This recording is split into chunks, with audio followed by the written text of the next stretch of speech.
and number 29, Annabelle Garbach. And making their way from the field is number 63, Zoe Panagopoulos. Come on, man. And the umpire off is number 22, Violet Keelan. I always have problems with the Greek pronunciations every now and then. Hello.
Under a line even the lights went out because it went on for so long. Yeah. Couldn't get the lights on the way. Well, thankfully now the used LEDs, so the LEDs just been on for about 5 minutes. Rather than waiting 15 to 20 minutes for the lamp to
26, Sophia Constantinides. Man United 1, APIA Leichhardt 3.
Substitution for APIA Leichhardt coming onto the field, number 33, Wiley Walsh.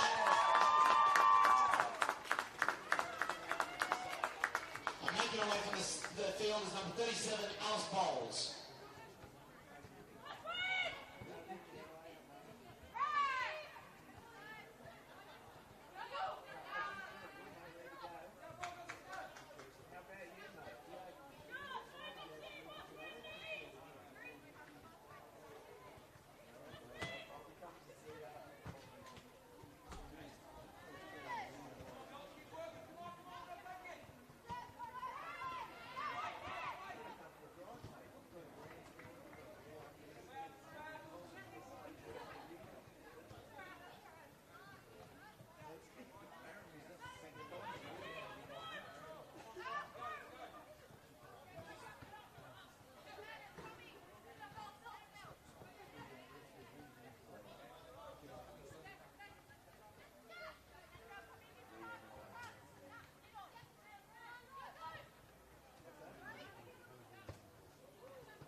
minute, Brindley Gentle in the 71st minute, and Sophia Costanemis in the 83rd minute.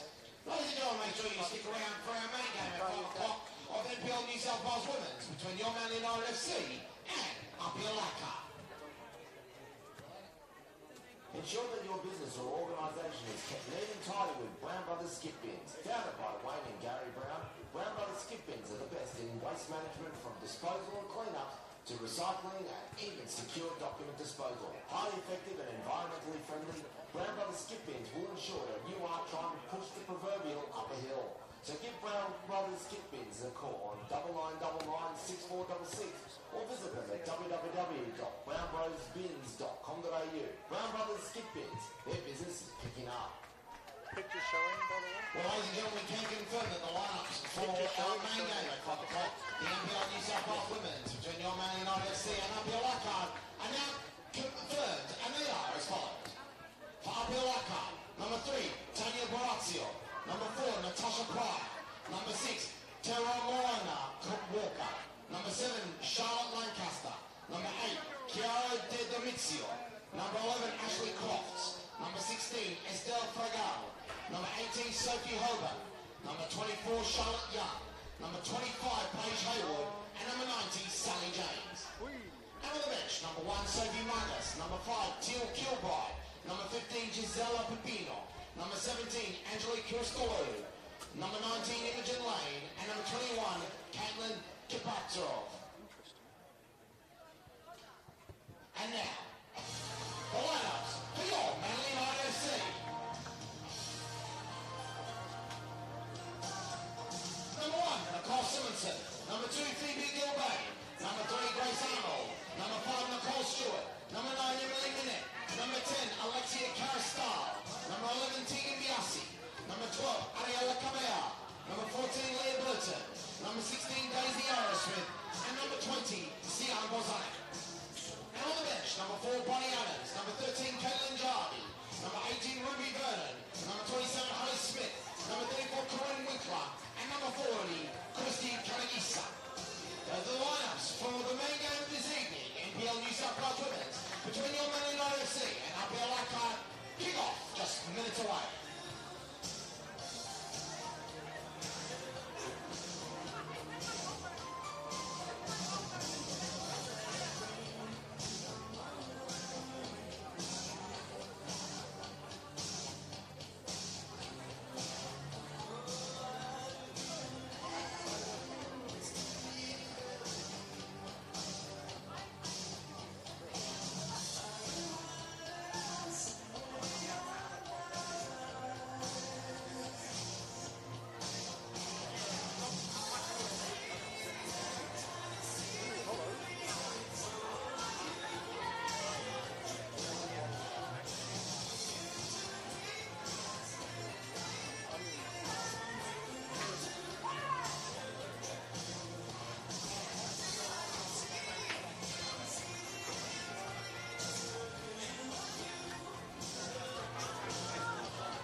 sure you visit our good friends at Bingley, Balgala and Monavale. With the finest in customer service and their famous negotiable prices, you are sure to find exactly what you need for your home and business. So make sure you go and meet the team at Balgala, Monavale or online at www.bingley.com.au and find out why Manly United FC likes Bingley.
Kit, bought by Best Team Sport. Take your game to the next level with a great range of football jersey, kits and accessories, perfect for any club or casual team. 100% Australian owned, with the best in customer service and turnaround, you can be assured that you will be looking your sporting best when you go out on the field. So get in touch with JK and the team at Unit 1, 16 Aquatic Drive, French's Forest, or go online at bestteamsport.com.au. Best Team Sport, official clothing partners of your Manly United FC.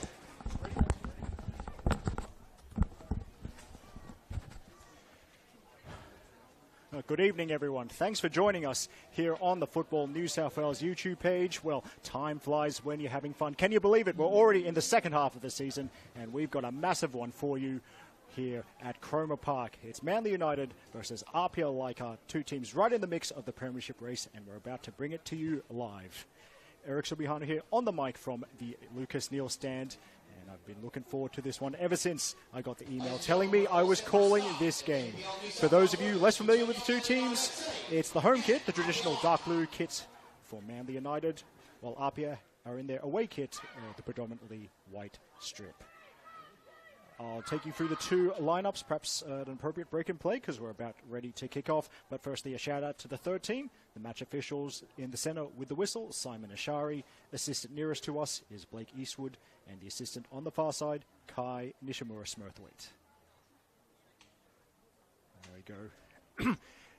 The visitors will kick off on the ball with the first touch of the game, rather appropriately, is last year's Golden Boot, last year's Player of the Year, Ashley Crofts, and it will come as no surprise to learn that the player some people call the Queen of Blacktown, well, she's already hit double figures for the 2024 season. Anyway, there's the whistle. Away we go. Anyway, there's quick shout-outs to a couple of people, just because I saw Ashley Crofts kick off. A shout-out to her dad, Dave, who's listening at home. Shout-out to her mum, Deb, who's opposite us at the far post enjoying the hospitality here at Cromer Park, and Ashley's fiancé, James Leder, the SD Raiders keeper, who was in action last night for his League One men's team. He's also in attendance. That will certainly not be the last of the shout-outs I give this evening, as Bozanic, former APIA player, by the way, plays it to today's Manly skipper, Phoebe Gilbane.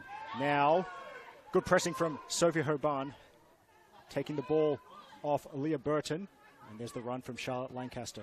It's a decent cross, and players free at the back post. One is Ashley Crofts. Cross blocked by Stewart, and it's away from Bozanic. Well, we hope that the tempo that we've seen in the opening minute is a sign of things to come for the rest of the game. And dropping into a pocket of space here for APIA, Estelle Fragale, number 16. Now Hoban. Lancaster wants the early ball. Instead, the option is the overlapping run from Paige Hayward. Now Lancaster again. And we'll go on, because APIA have the ball. Gilbane concedes the first corner kick. Might just quickly go through, I think, the Manly lineup. So in goal, number 1, Nicole Simonson. Their back four from left to right. Number 12, Ariela Cabezas. Number 4, Leah Burton. Number 3, Grace Arnold. Number 2, the captain, Phoebe Gilbane. 3 in midfield, number 10, Alexia Carastal. Number 20, Sound Bozanic. And number 16, Daisy Arrowsmith. 3 up front, 11, Tegan Biasi. Number 9, Emily Minette. And number 5, the hero from round 1, meeting between these two teams, Nicole Stewart. As Lancaster chips it in, two-hand punch from Nicole Simonson. That was a punch Katie Taylor would be proud of, and she's got the ball well out of the box as Crofts wrangles it back to Tanya Barazio.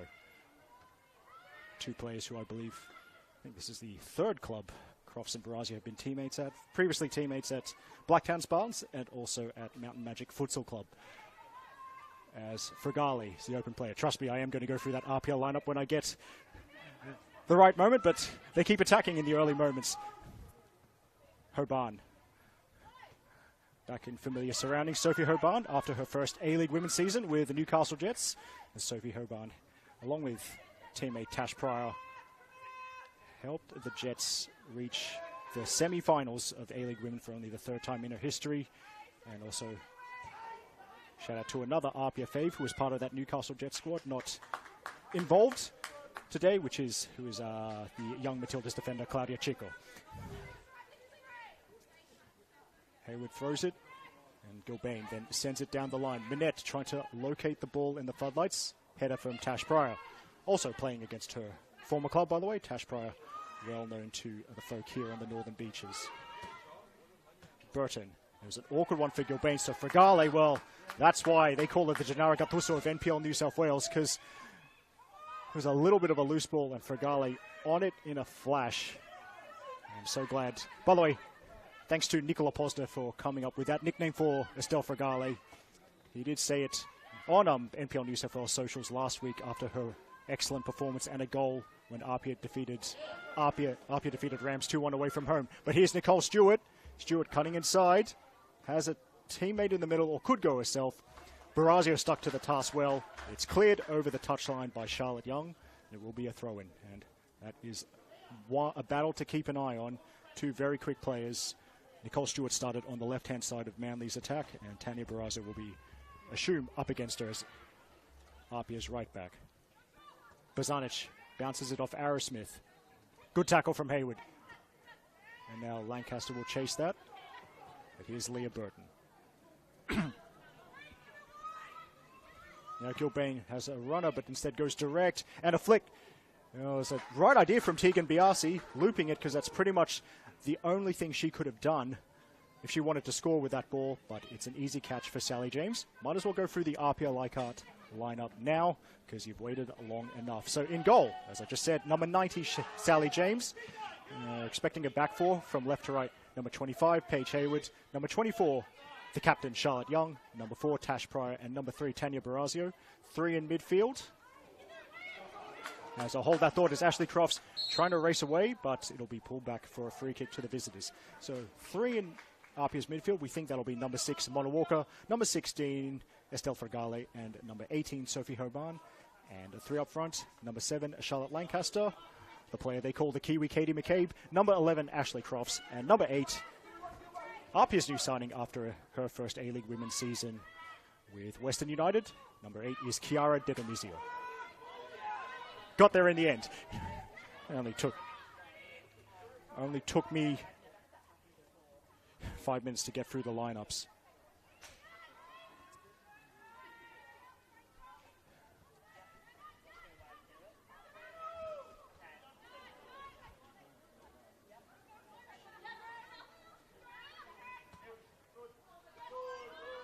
Now that's,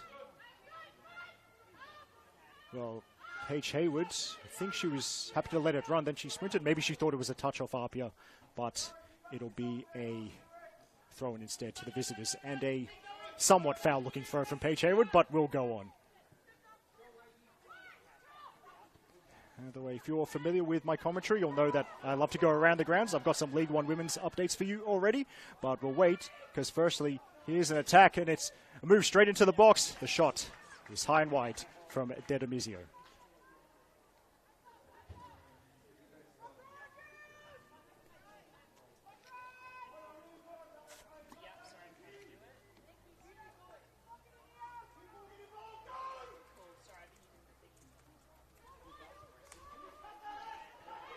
So,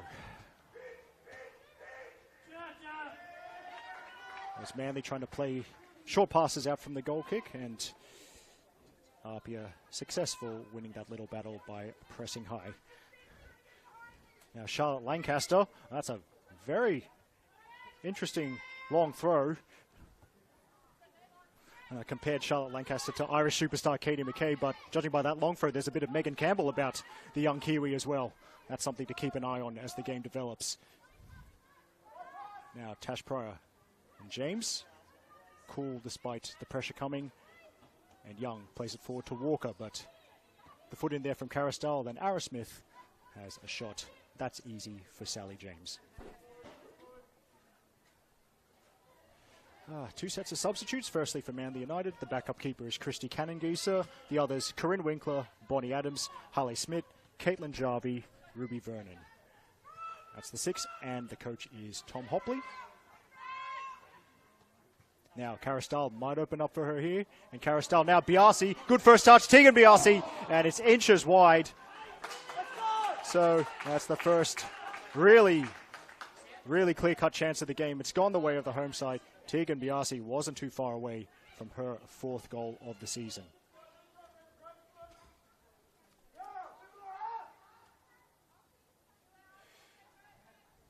By the way, those Apia subs. Backup keeper is Sophie Margus. The others, Teal Kilbride, Angelique Christodoulou, Caitlin Kaparasov, Gisela Pepino, and Imogen Lane.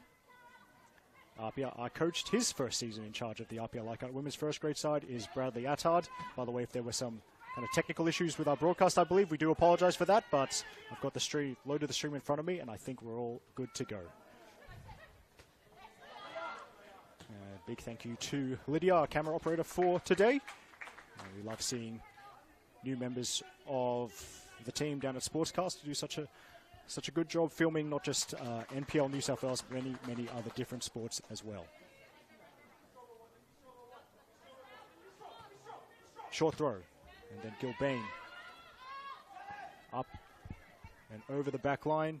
So cool stuff from Charlotte Young, using her experience, easily headed back to Sally James. And Sally James, another of APIA Leichhardt's new signings after spending the most recent A-League women's season with Perth Glory. I think Sally James will be very grateful. She's a very talented keeper, has played for the Young Matildas, actually went to the Under-20 World Cup in Costa Rica 2 years ago, did Sally James. She'll be glad to have two very experienced central defenders in front of her, Charlotte Young and Tash Pryor. As Grace Arnold goes back to her goalkeeper, Nicole Simonson.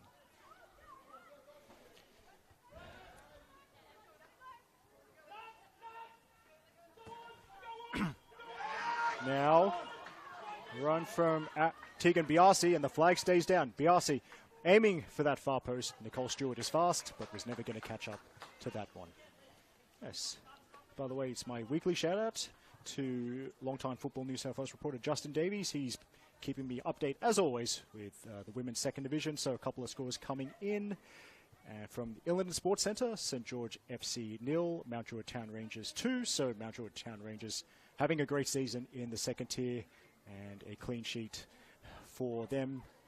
So clearly Holly Williams policing things at the back for Mount Druitt. While another score, as given the rain we've had this weekend, I think Hills United will be glad this game was able to go ahead as Walker plays it back to Hayward. But down at South Narra Football Complex, it was Southeast Phoenix 0, Hills United 8. So the women of the Hills staying top of the second tier for another week.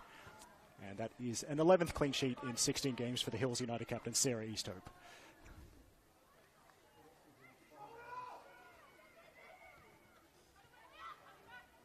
Burton plays it towards, I think that's Arrowsmith. And Carastal was trying to settle it for Manly. Instead it was Barazio who broke things up, but then she's blotted her copybook a little bit and will concede the free kick. Yes, and I mean, yeah, the weather yesterday, I think, at least knowing, chatting to my contacts in local football, people were more worried about Sunday, but the rain came a day early. It absolutely wreaked havoc with a lot of the NPL men's football and League One men's football especially. We even saw the rare sight of games on a synthetic being washed out. So there's a bunch of midweek men's games in the Football New South Wales comps coming up, but thankfully it's been a clear day today, and I think the NPL women's comp at least is unaffected. There was already one game in this comp, a rare Friday night NPL women's game at the lovely Village Green in Kensington, and high drama as well there. University of New South Wales leading by 2-0, but the kids from Football New South Wales Institute with a dramatic comeback and an 89th minute winner, winning 3-2 over Uni of New South Wales. Now, De Demizio, flag stays down. Nicole Simonson being the sweeper keeper and sends it into the fence. Opposite us, just in front of the far post. Oh, Justin Davies has more updates for me, so that's very nice. Of course, we will try and go around the grounds using the various Football New South Wales YouTube streams to see what else is going on in the NPL women's. I know this is one of 5 games, I believe, that kicked off at roughly 5 p.m. or scheduled for 5 p.m. There was a 4:40 p.m. kickoff today as well. But Gilbane finds Biasi, and Biasi sending it to Manette. Manette now lays it off. Here's Carastal, and Carastal is denied by a wonderful save. Sally James had reflexes like a cat. She stuck 2 strong hands out there. It will be the first corner of the evening. But the link up there, Gilbane to Biasi, to Manette, and then the layoff for Alexia Carastal. Another player with a new team after being involved in A-League Women's, Alexia Carastal. She was part of the Central Coast Mariners squad over the summer. She's going to take this corner, and she also forced a very good save from Sally James. Anyway, League One Women's updates. Thanks, Justin. So SD Raiders 2 defeating Camden Tigers 1. Maybe SD Raiders hit Camden with a transition a couple of times there. And South Coast Flame 3 into Lions 2. So clearly ending up getting burnt by the South Coast attack. There's the signal from Carastal. decent. And then I think perhaps is that Bozanic, who perhaps put off by an APIA defender jumping, but she has retrieved it nearest to us here in the Lucas Neal stand. Burton's cross, one hop of the synthetic turf into Sally James's hands.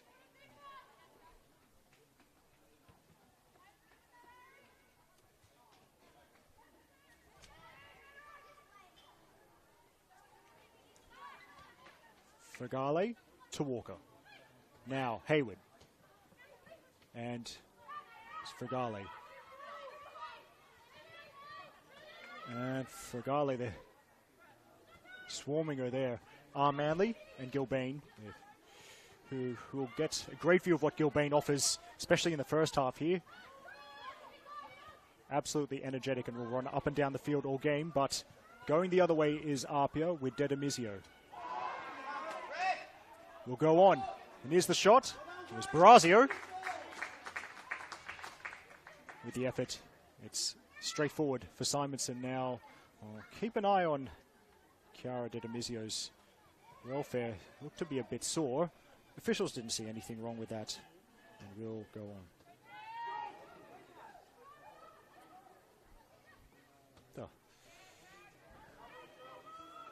Now there's the run. Tash Pryor stepping forward from the back. And corner kick. Corner kick, yep. So one corner each now.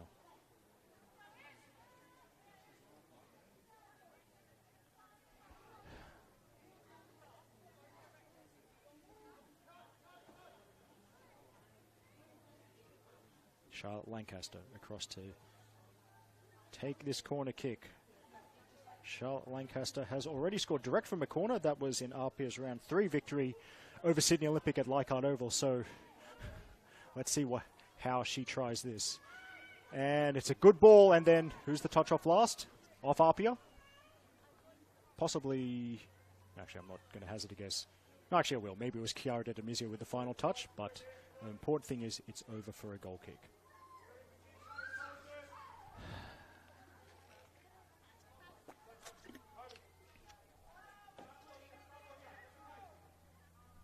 So Arnold taking the short goal kick to the keeper Simonson. Now it goes longer.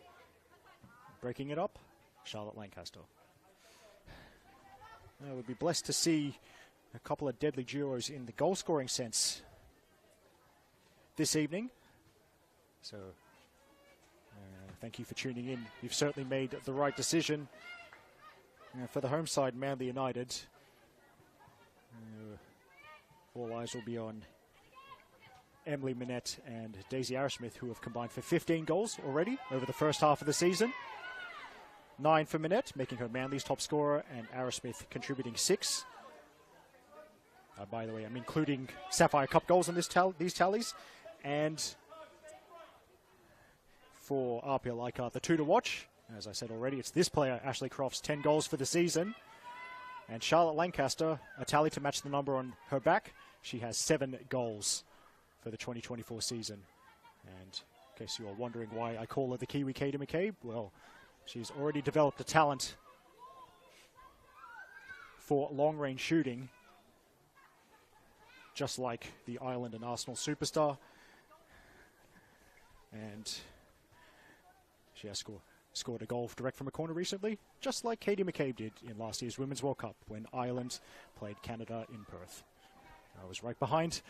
I was there in Perth, right behind that goal as our captain swung it in. And it certainly was one of the best goals I've ever seen live. But anyway, that's enough World Cup chat for now. My God, I missed that tournament. NPL is the thought. And Crofts with a touch around Arnold. And shall we say disbelief from the visitors that the whistle was not utilised there. Caristal. Decent APIA numbers back, but man, they're going to try anyway. Sally James, she's already settled in well, shouting the instructions. Sally James has great voice projection, by the way. That's what you want from a goalkeeper. It's something, if you've ever seen her play for Perth Glory. Oh, I should have done this research properly. Melbourne City, Canberra United. Or if you're from the area around the nation's capital, you might even have watched her play NPL for Canberra United Academy or Belconnen United. But when I was a defender, I loved a loud keeper, so quite fond of the way Sally James communicates. It's Gilbane to Biasi. The wide option is Burton. The overlapping run from a centre-back of all things, and she'll bounce it off Biasi. Decent ball, and is Arrowsmith, and that's another big chance. Another big chance that's gone off target. Daisy Arrowsmith nearly made it a lucky 7 for her for the 2024 season. The shot's gone over.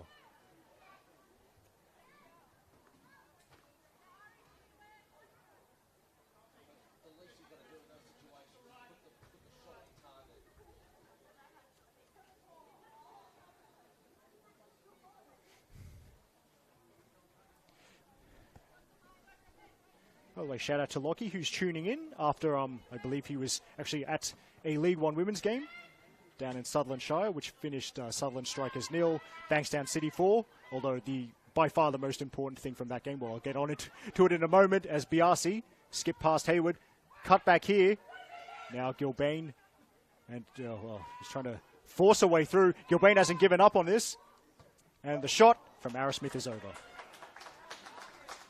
So, early APIA pressure, but very good response from the home side. Yes, I'm getting to this, Lockie. Yes, he's trying to be asking me how that Women's World Cup. Oh, he wasn't at League One Women's. Oh, that's sad. I'm sorry to hear that, Lockie. At least Justin Davies was to watch Sutherland versus Bankstown. Yes, asking me how did that World Cup game in Perth end? Yeah, look. The best things happened in the first 4 minutes of that game, Lockie, and you know it.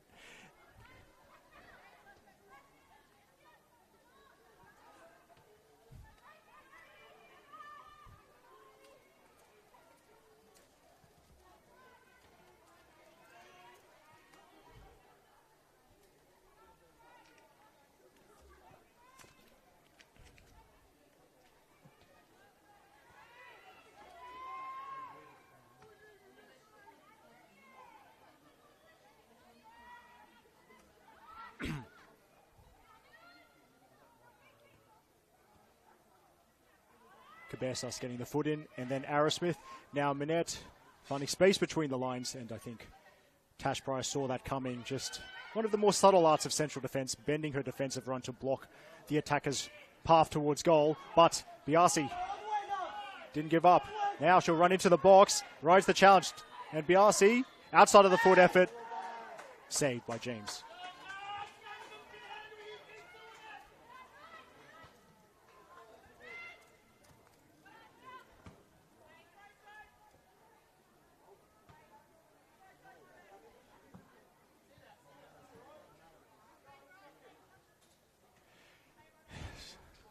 Apologies for the half-finished anecdote, but yes, down at, not Harry Denning, the synthetic field at Kareela Oval in Sutherland Shire, yes, Sutherland Strikers 0, Bankstown City 4, but by far the most important thing from that League One women's game, it was the Sutherland Strikers debut for former APIA star Tori Toomuth, and what a signing that is for Sutherland Strikers to get an A-League women's champion at Sydney FC, to get great work by Sutherland, and that will really help the Strikers.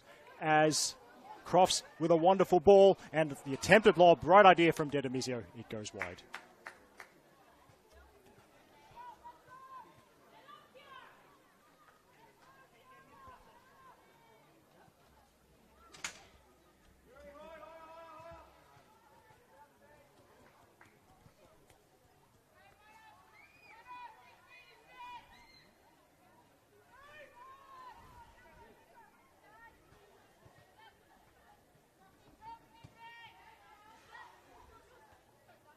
Now, high pressing again works for APIA, and Lancaster with the right foot this time sends it wide.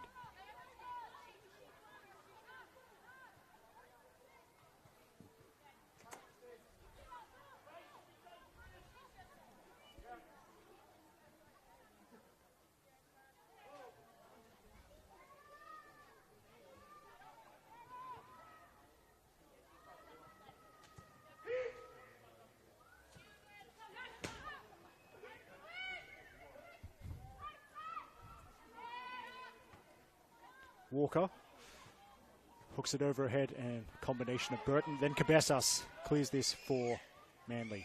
So here's Arrowsmith to Stewart. Switches on. Good work from Barazio. That battle continues. Blocked the switcher play. She needed to as well because Gilbane had already found some decent space on the grandstand side of Cromer Park.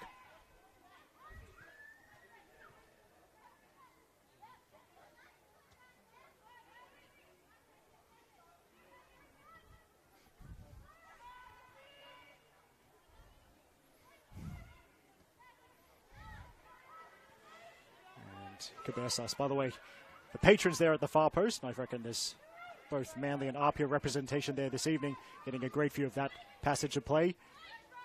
Caristal to Gilbane, and Lancaster back defending. Lancaster can play as a fullback, and I think as that is, well, perfect demonstration of what I was about to say. Textbook sliding tackle from the New Zealand under-20 international. And Lancaster getting her foot in there again. And I think Charlotte Lancaster, formerly of Wellington Phoenix, and I do believe that they did actually sign her as a defender. So that might be, that's actually a good option to have, even though Lancaster scored 7 goals. Cross comes in from Biasi. Here's Arrowsmith, got stuck under her feet, cleared by Charlotte Young. And then there's Caristal. And broken up before Cabezas could get involved. Grace Arnold. Actually, nice drop of the shoulder just to buy some time. And Manly will start again.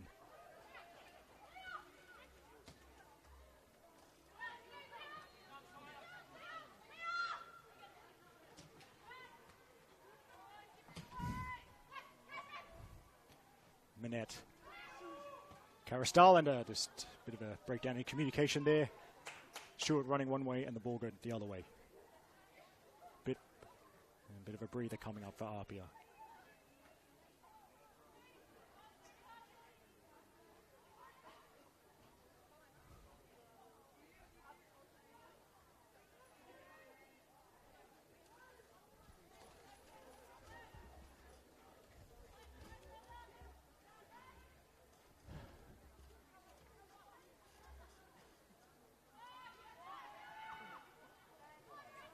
Ooh, it's going to be a 50-50, and Walker got the first touch, and then it's going to be a yellow card.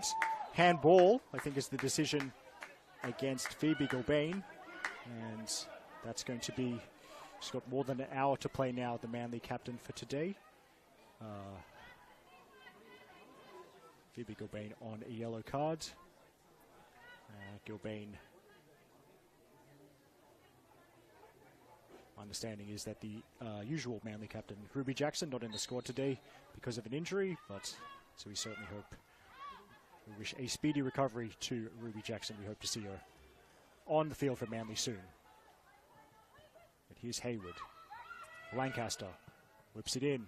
And, well, there's fingertips there, and from close range, our flag will be up in any case, but we'll go on. Crofts, yep, was offside. She was challenging for that initial cross from Lancaster just in case Simonson didn't get a touch. It would have been the most point-blank of finishes for the number 11.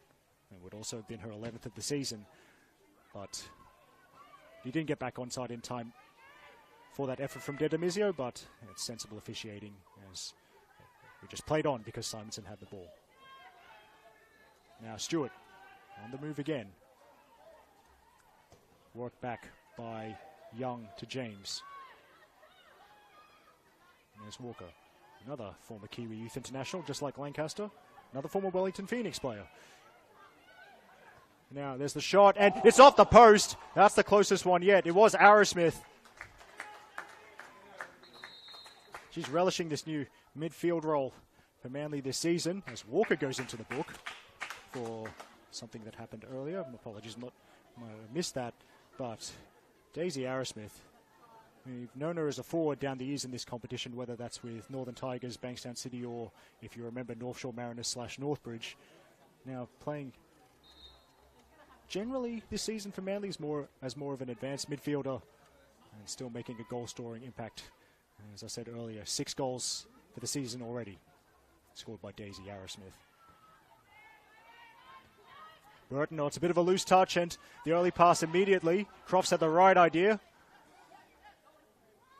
The Manly faithful are thankful for Grace Arnold's positioning. Now it's Bozanic.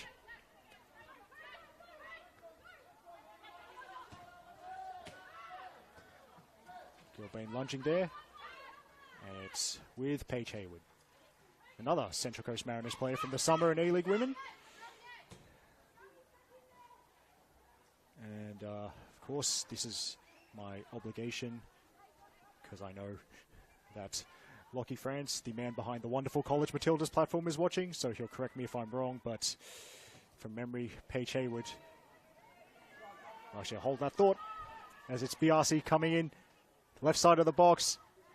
Barazio, good block. Shoot. Barazio didn't seem like she was unable to affect the play. Actually sprinted back and blocked a Biasi cross at the expense of a corner kick. Yes, that Lockie. I was about to get to that, yes. Paige Hayward, former alumnus of Texas Southern University. I believe she also spent time at the University of Texas Brownsville. And she's played in A-League Women for Adelaide United, as well as the Mariners. And how's the memory? Before she went to college, she played for University of New South Wales in the women's second tier. She's also played for Bankstown City in NPL. There, I think I got them all. Now, good one-hand punch from Sally James. Oh, Paige Hayward's also spent time in Austria. But that's lobbed in, and that's easy for James. Burton trying to play it back into the box.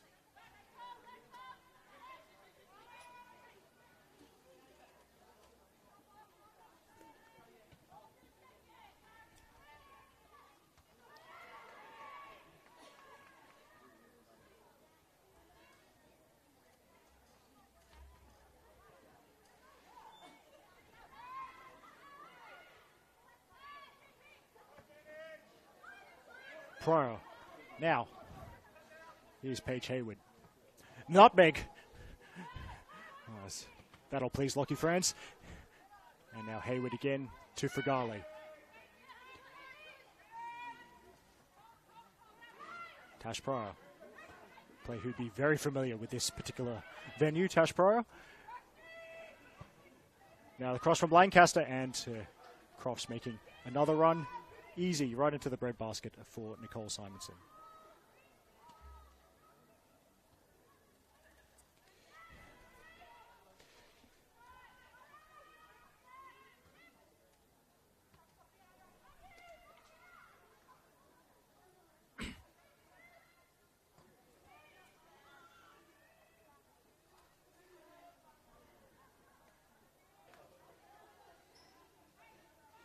And actually, through my contacts, I was able to get the scores of, I think, all the previous 5 games between these teams, which, of course, an NPL women's match day, it's not just first grade, there's also reserve grade, under 18s, under 16s, under 15s, and under 14s, and 5 close games on this ground over the course of the day.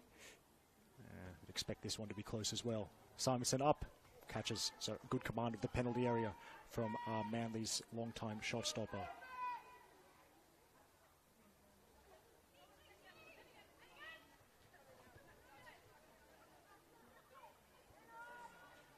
And Simonson again to Arnold. Cabezas. Right in front of the good folk at the far post. Arrowsmith. One for Biasi to chase. And Young plays it back to James. Now Pryor.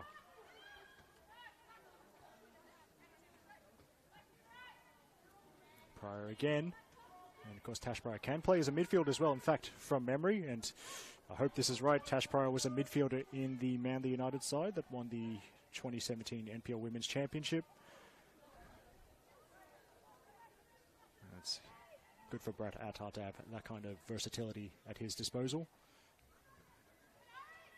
That reminds me, time for my next shout-out, because, well, firstly, actually, more importantly, happy birthday to Brad. I believe the big day was yesterday. I'll be hoping his players can give him a slightly belated birthday present. He'd love the 3 points, obviously. Scoop pass from Lancaster, and that will I reckon that will just be a goal kick. But yes. It's actually good to see Brad's partner, Alex, here as well. Had a decent chat to her pre-game. It's pretty much the perfect weekend for Alex. Her Hills United team won 8-0, and she didn't have to go to South Nowra, so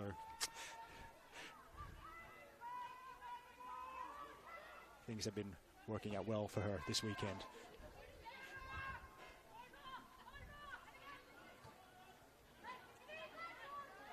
Now, Estelle Fragale showing her frustration, but refs tend not to change their minds.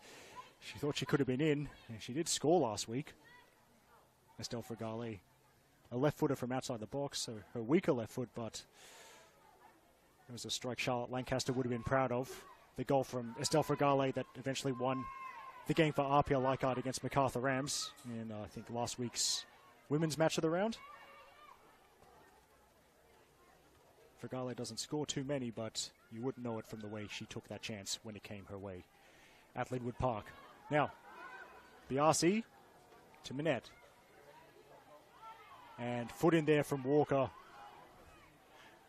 But now, Walker's got to be careful. And she plays it down the line. Cabezas. The 1-2, and will she keep it in play? She does, but it's all... Actually, no, she does not. I mean, while I'm doing shout-outs, shout out to Ariella Cabezas' fiance, Blacktown City legend Grant Lynch. I know, did see his team won 3-0 over St. George FC today in NPL men's.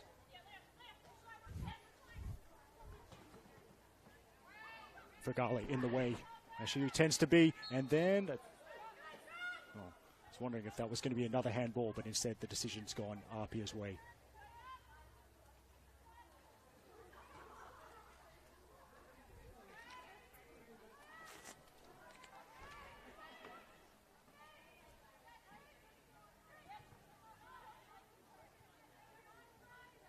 Arnold. And then Cabezas finding Caristal. Now this is... Actually, I think that was Arrowsmith who briefly was a bit shocked to see Daisy dropping that deep, but she was just trying to make space and receive the ball. That stays in. No flag from Kai Nishimura Smurthwaite, assistant on the far post side of the field. Caristal. And now Minette, and Tashborough has had quite enough of that manly move, and more than just a clearance. She's found Ashley Crofts. It's 3-on-3 if they're quick enough. APIA Leichhardt. Great switch of play to Lancaster. Lancaster loops it over defender. This could be dangerous. And then Simonson is up. And again, that's a bit of a theme of this first half. By the way, if you've just joined us, thanks for tuning in to the Football New South Wales YouTube page. About 37 minutes played, still goalless between Manly United, 4th place Manly United, and a 2nd placed APIA Leichhardt in round 14 of NPL Women's. Walker steps in. Fragale, early switch, which Phoebe Gilbane knew it was coming. APIA still have it, and now another run forward from centre back by Tash Pryor to Lancaster. Lancaster delivers, and Arnold heads it more up than forward. Now here's Crofts, and Crofts had to reach for that. And while reaching, she lost the control over the shot that she desired. And it's off target, so it's still goalless. I would be shocked if this game stays goalless, to be honest. There's two sets of highly talented attackers out there, and we can see the cohesion between the teams as well when they move the ball. If anyone wants a clean sheet, they're going to have to work incredibly hard for it tonight. Free kick going to Manly.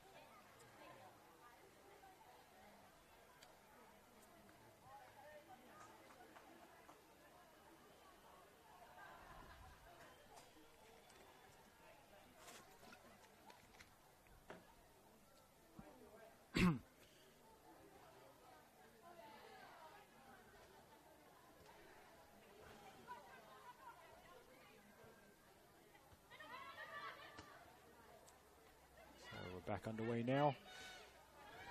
APIA tried to press in the centre circle, and Manly quick enough to get out of trouble. Now, Grace Arnold. Leah Burton. Gilbane very high and very wide now. Instead it goes centrally, and that's going to be a touch. Sally James not even bothering to use the gloves.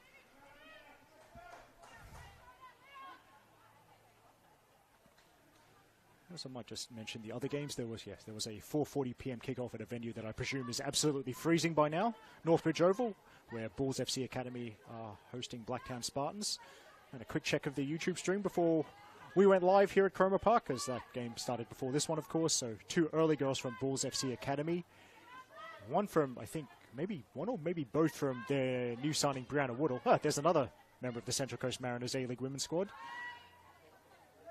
Bulls look to be in control early on at Northbridge, as one Lancaster is going to have to hold down R2, and she will beat the defence to that. Chance for another cross. She does deliver, and here's Ashley Crofts. Might have got fingertips, and it's slammed in. The late run, and the goal, I think that's Mona Walker, and it's a sensational finish. APIA Leichhardt have landed on the beaches and planted their flag. They lead by 0-0. Yeah, let's... Well, I'm just watching the replay on my stream. Oh, the late run can be so deadly, and it was timed to perfection. How about the technique on the finish? That is Mona Walker's 3rd goal of the season. The holding midfielder for APIA finished it like a centre forward. Absolutely no chance for Nicole Simonson there. If you're one of the people who follows along with the games on Dribble, because of course now that Football New South Wales comps are on Dribble, just download the Dribble app and you can see, well, pretty much any game from any competition or from any governing body that uses Dribble. Yeah.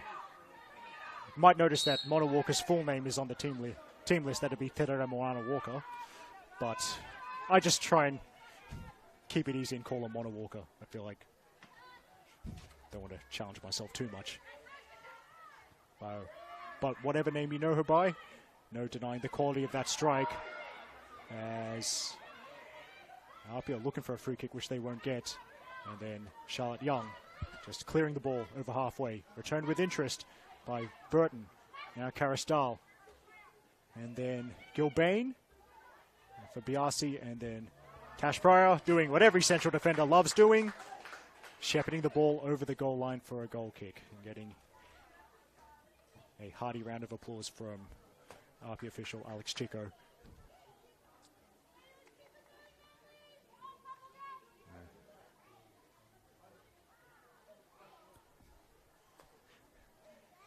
Alex, not just a long-time APIA official, but he's also the dad of Claudia Chico, who played for APIA Leichhardt, has the memory in the last 3 NPL Women's New South Wales campaigns. Yes. So news of an unfortunate injury, so we may not see Claudia in the APIA Maroon for this season. But fingers crossed.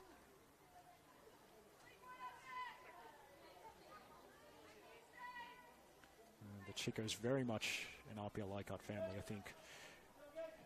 Sorry to their mother Belinda, because I think I may not remember the names of Claudia's 2 sisters, but apologies in advance if I'm wrong. I think it's Olivia and Cecilia. They, from memory, also played for APIA Leichhardt. Anyway, that's enough tangents for now. Free kick from Caristal, blocked. Vergale turning back to find Hayward. And then, looked like it could have been trouble, but that's why Football New South Wales reporter Nicola Posda rates Estelle Vergale so highly. Looked to be a bit of trouble, but a couple of quick passes, and then she was able to switch play and get out of danger. That's why Nicola calls her Estelle Vergale the Gennaro Gattuso of NPL New South Wales. And who am I to agree with someone who's been covering this competition?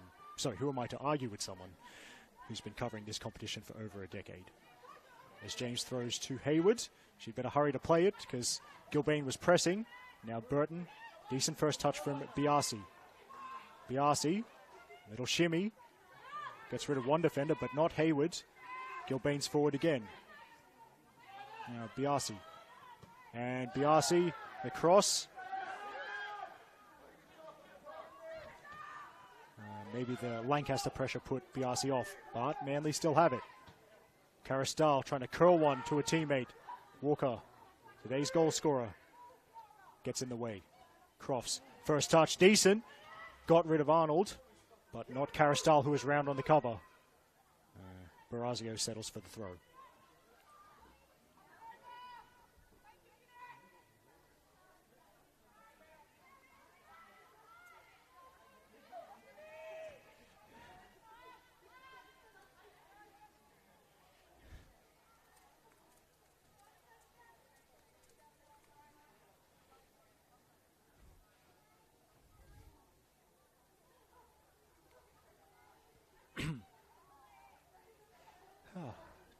As I said at the top of the broadcast, time flies when you're having fun. A little bit surprised to see that we're already at the end of regulation time for the first half. It's flown by. Wouldn't expect too much in the way of time added on from today's referee, Simon Ashari. And the decision goes Apia's way.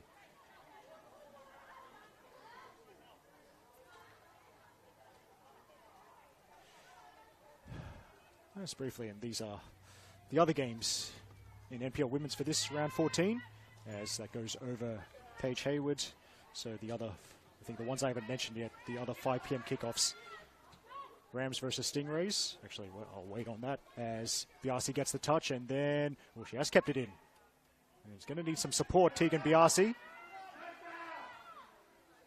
Shouts of no foul coming in. Yep, generally a good idea when you're the defending team. Gilbane curls one towards goal, the box, and good control from Fregale. Burton. Quick feet, and that's the end of the first half. It's a case of so far so good for tonight's visitors because the defending premiers and defending Sapphire Cup holders, APIA Leichhardt, they lead Manly United by 1-0. The goal came, I think, in the final 10 minutes of the first half. Mona Walker, with a wonderfully timed run and a very clean strike of the ball, has the visitors in front by 1 goal as the teams head into the dressing sheds. This is Eric Subihano on the mic from the Lucas Neal stand. We'll take a break of about 10 minutes or so, and then we'll be back for the second half.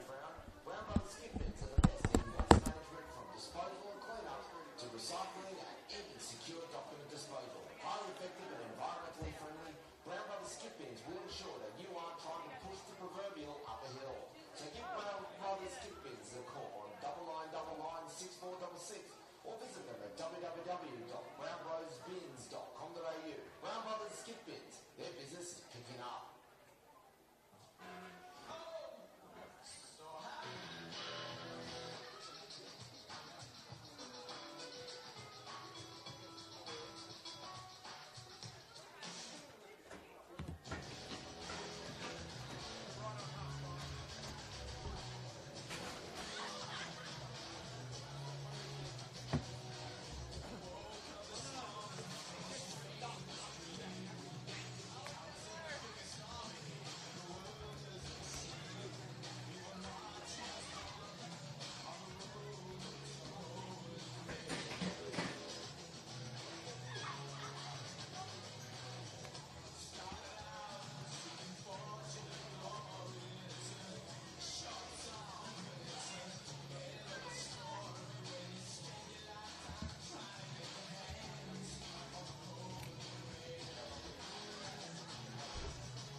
Ensure that your business or organisation is kept neat and tidy with Brown Brothers skip bins. Founded by Wayne and Gary Brown, Brown Brothers skip bins are the best in waste management from disposal and clean-up to recycling and even secure document disposal.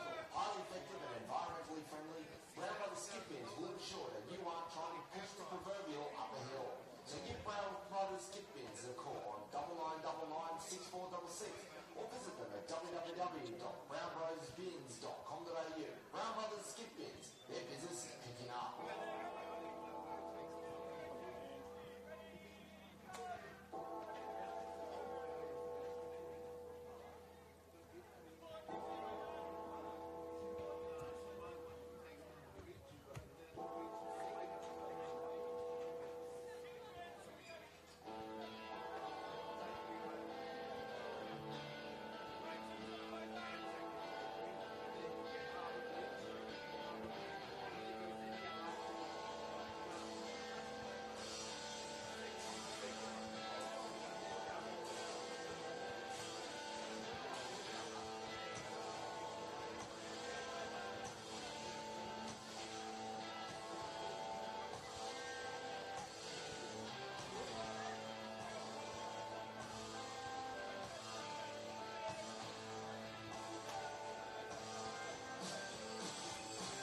We've got the two teams back on the field for the second half of NPL New South Wales Women's.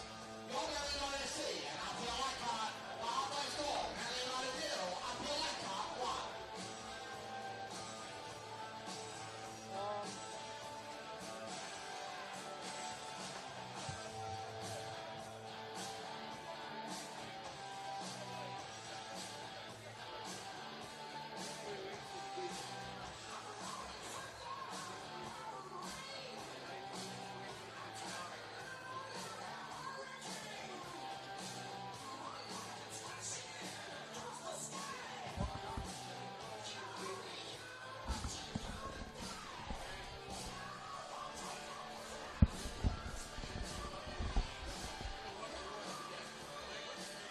Oh, is the mic hot? This ground announcer. Hijo de gran puta. Hijo de gran puta.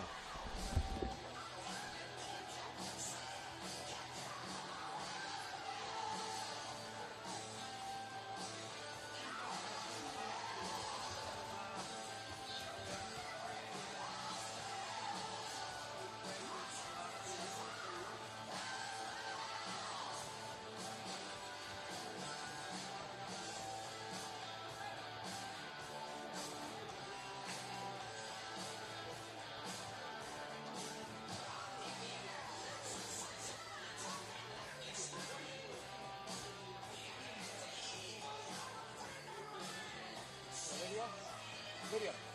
I'll start talking when the music fades. That might be after they started or whatever.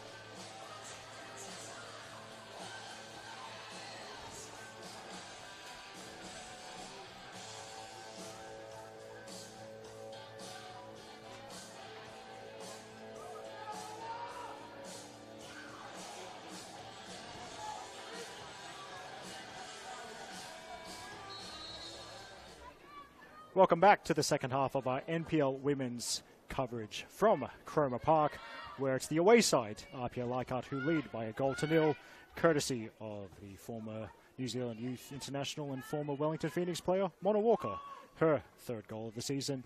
And it was a very good finish as well to cap off what really was a nice passing move by APIA Leichhardt. That's why the defending premiers lead as we head into the second period. If you've just joined us, this is Eric Subihano on the mic, and there's a lot of great action in the first half that you might want to watch back when you've got the chance, but I'm sure given all the talent on the field for both sides, then there really should be plenty more mouth-watering action in the second 45 minutes Good first touch from Dedemizio. And then tries to thread it through to Hoban. Fielded by Simonson.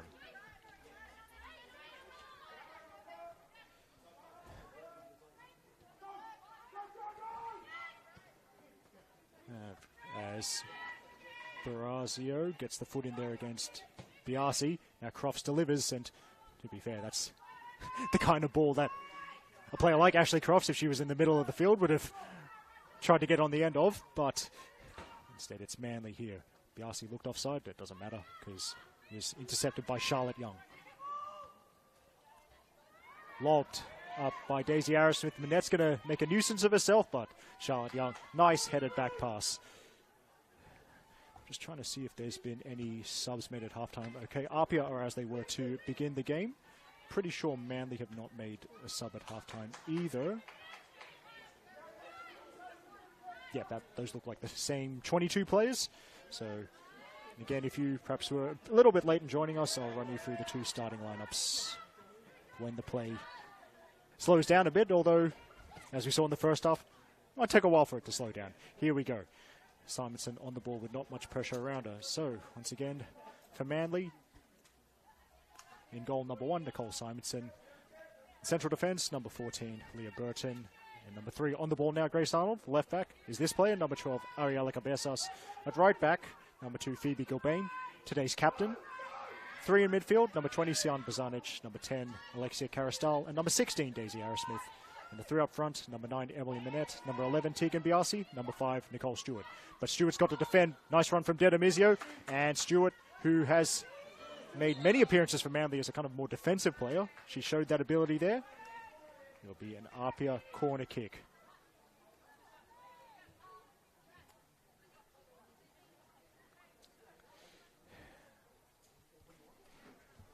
Yes.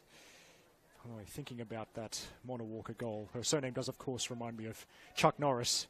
So, Walker, Texas Ranger. I wonder how many jokes related to that I can come up with before full time. Anyway, here's her fellow Kiwi, Charlotte Lancaster. Swings it in, and the shout from Simonson. Burton need to duck out of the way. Good goalkeeping.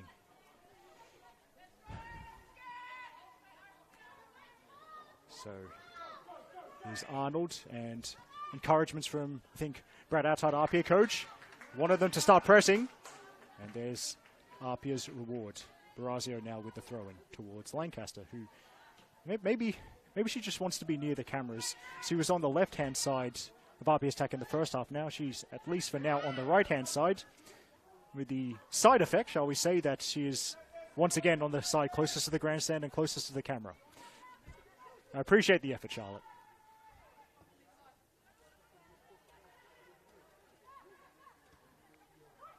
Crofts, well, there was, I think, was layoff potential for a brief moment. Instead, Crofts chose to trap it. Now Barazio and Hoban, no flag. She had gotten back on side in time. Here's Lancaster. And she's cutting inside onto that left foot. She has a go, and it loops high and wide. But earlier I mentioned Charlotte Lancaster's versatility. Can also, I think, has played as a defender both for Wellington Phoenix and New Zealand under-20s. It was possibly one of my favourite Charlotte Lancaster stories, the time she was assigned to be the backup keeper for one of Wellington's A-League women games, because Wellington had a keeper called up to international duty. I think it was Lily Allfeld. So Brianna Edwards went in goal. Wellington not allowed to sign a second keeper signed to an emergency keeper for the game. So Charlotte Lancaster adding another string to her bow. And she didn't get on the field, but at least she was ready to go between the sticks if she needed to.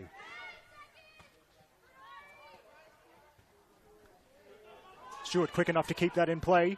Here's Biasi. One-on-one with Young. She wants to cut inside, but there's a lot of white jerseys who are waiting for her. And Estelle Fragale with a tackle that was as clean as a whistle.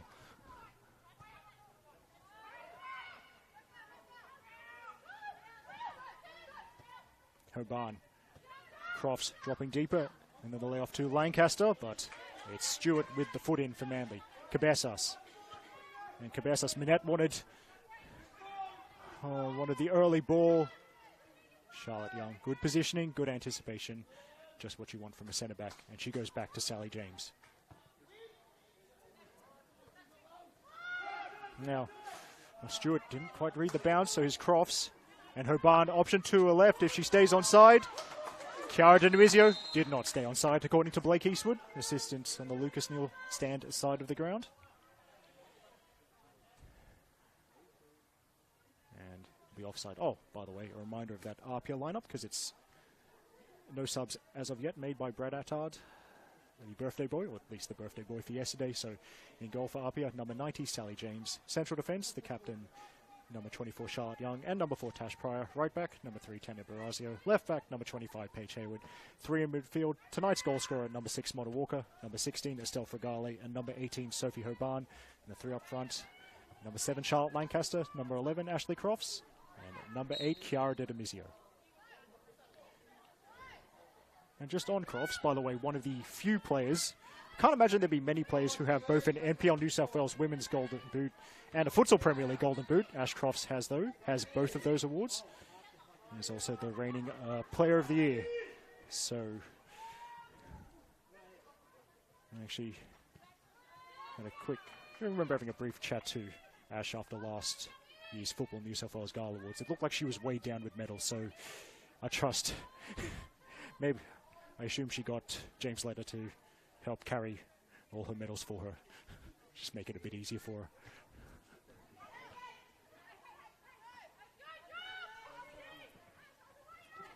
Crofts tried to flick. Arnold stopped that from getting through to Lancaster.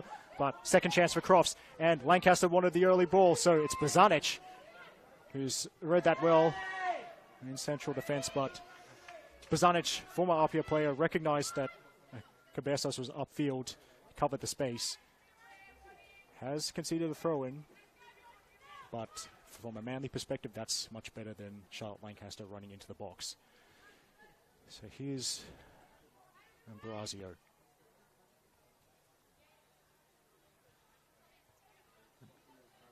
Don't think she's going to launch it long, judging by all the white jerseys in close proximity. That's a bit shorter. Hoban can't quite make it stick. So Caristal bounces it off Minette. There's the run from Biasi. And now Biasi, well, yeah, in the end it was 1-on-3, so it's going to be a tough job for Manly's number 11. Pryor plays it out.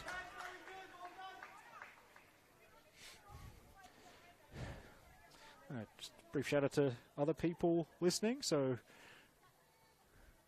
Robert Foddy, kind enough to mention me at halftime and say that he was enjoying it. Thanks so much, Robert.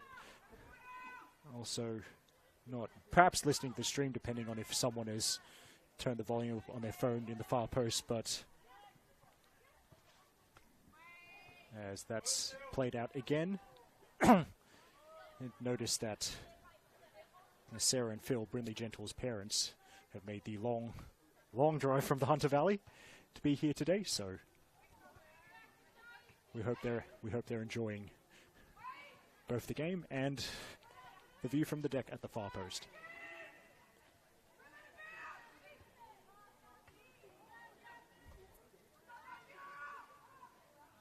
Caristal, I think, faked the long shot against her former Bankstown City teammate Paige Hayward. Work back to Bozanic. Now Caristal again. APIA working hard to keep that clean sheet. And then Sophie Hoban read that like the Sydney Morning Herald, and it could options either side. Lancaster had to check her on, but she might still get a one-on-one chance. Gilbane scrambling. Here's Lancaster, and it's hooked wide of the target. So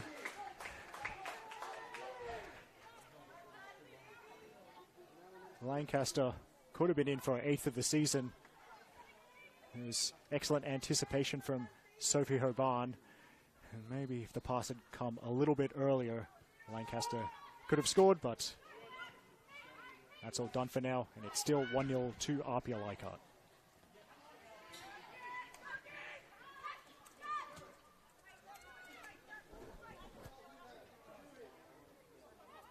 Biasi resuming a battle with Barazio. And Tanya Barazio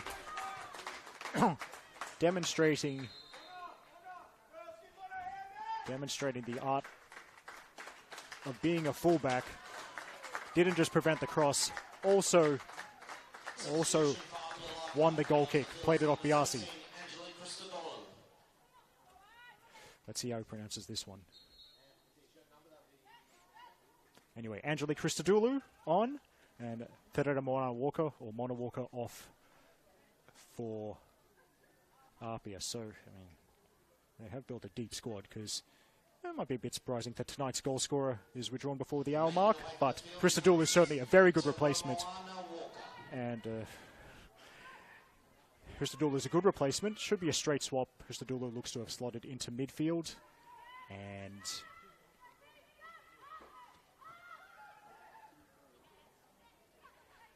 yes, Mona Walker, well, APIA Leichhardt, of course, midway through the season. It's a long season, and there's potential cup games coming up as well. So perhaps the time for Attar to rotate. Now, Dedemizio wants it on the right foot, and Caristal was the second defender there to take it off Dedemizio. Oh, there's a fire truck just going past Cromer Park. I hope everyone's okay. It's turning into one of the side streets. Perhaps something in the industrial area near here. Might hear about what's happened tomorrow morning. But now Crofts sneaking between defenders. Here's Ashley Crofts, and it's wide. That was close to a second goal for APIA Leichhardt. The off-the-ball movement from Crofts was excellent. Wasn't much space between the two Manly central defenders, but there was enough. She's put it wide. And Ashley Crofts, who is not too far away from a century of NPL, well, shall we say, a century of, how would I term this? Senior goals in, or goals in, a century of goals in New South Wales senior competitions. I decided to do a deep dive into her goal stats today. So, if I've counted correctly, Ashcroft has 77 NPL New South Wales goals and 5 Sapphire Cup goals on her CV. Also, if she scores tonight, it will be a bit of a club milestone. It will be her 40th goal for APIA Leichhardt in 1.5 seasons as well. That's quite some effort. Now, hooked into the middle. The necessary header from an APIA perspective. They complete the clearance. Not just a clearance, though. Found Dedemizio. So Arrowsmith has to be around on the cover. And this might just go back to the goalkeeper. Yeah, that's really Arrowsmith's only option, facing backwards with no one else around her. Daisy Arrowsmith, there's another player who scored many goals in this competition. Really developed a reputation for finding the back of the net. And now, again, if I've counted correctly, trust me, that's a big if. Arrowsmith has 72 NPL New South Wales women's goals in her career across her time at Koalas, Northbridge / North Shore Mariners, Northern Tigers and Bankstown City, and now Manly United. And of those 72 for Arrowsmith, 6 have come this season. Now, Dedemizio, she's quick, so Manly need to be quick as well to stop her. Moved right to Ashley Crofts. Cross, straight at Simonson.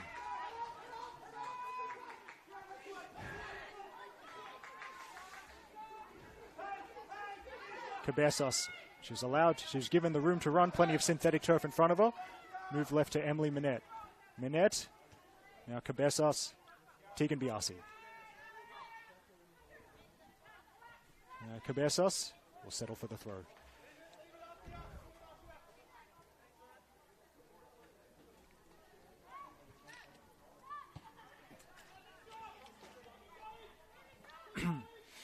Young plays it back to James. Minette's pressing, so James has to hurry. Finding Hayward, but no way out because Gilbane was in the way. Gilbane has the run from Bozanic, and Paige Hayward with a strong tackle.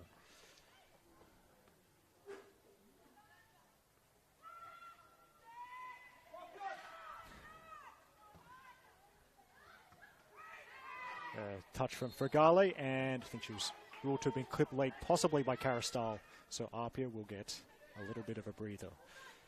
Now, we are at the time of season when the games come thick and fast, so we do have midweek action coming up in NPL Women's.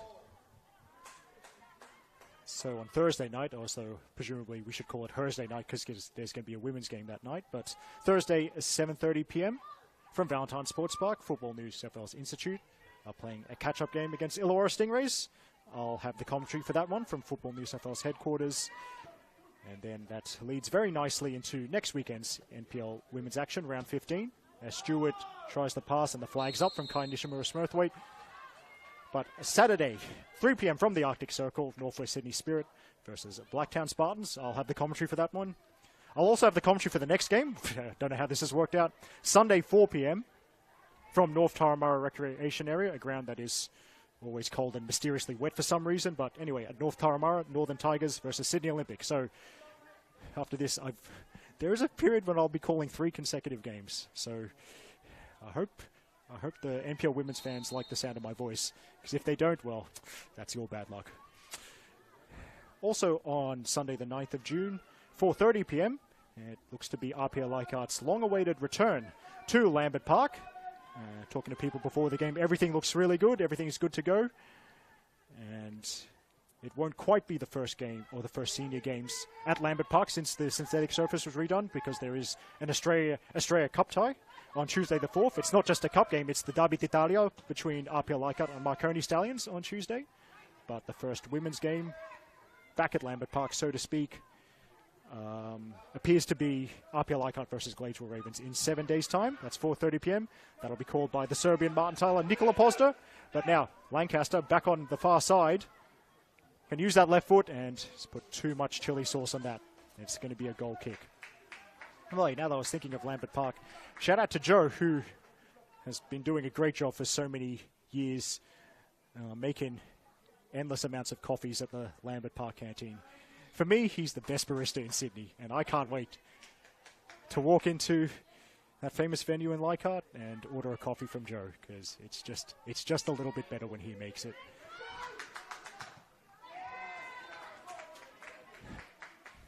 Demizio closing down there. So back to next weekend's action in NPL Women's at the somewhat odd time of 4:45 p.m.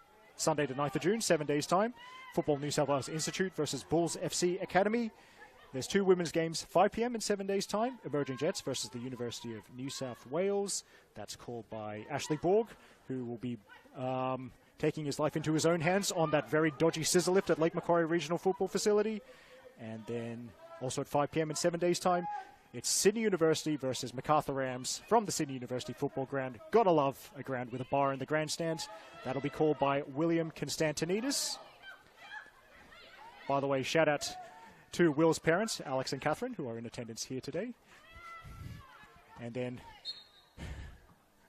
completing this very convoluted explanation of next weekend's action on the public holiday Monday. The King's birthday, I think they call it now, but Monday, 10th of June at 5 p.m. from Macedonia Park, Illawarra Stingrays versus Manly United.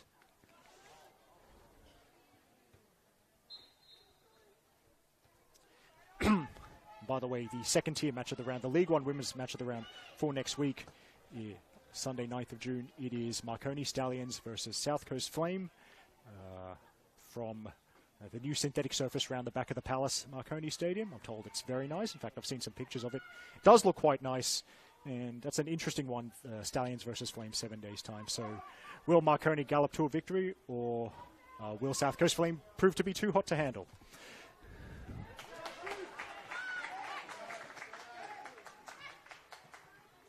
Yes, Lockie, yes. The real King's birthday was 3 Sundays ago, I know. We had a great time at Lockie and I at the Bella Vista Hotel, then going to Frango's, then watching APIA versus UNSW at Valentine Sports Park. Didn't really have lunch, so instead of lunch I had an espresso martini.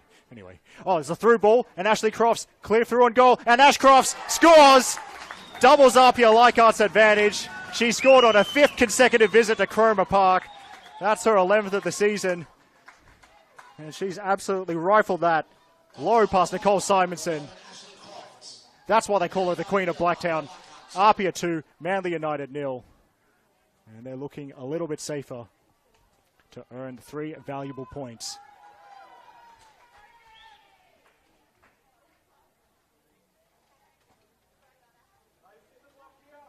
The response coming immediately from the Manly United technical area. Looks like Caitlin Jarvie and Corinne Winkler going to enter the fray. Just getting some late instructions from Manly assistant coach Lockie Panetta.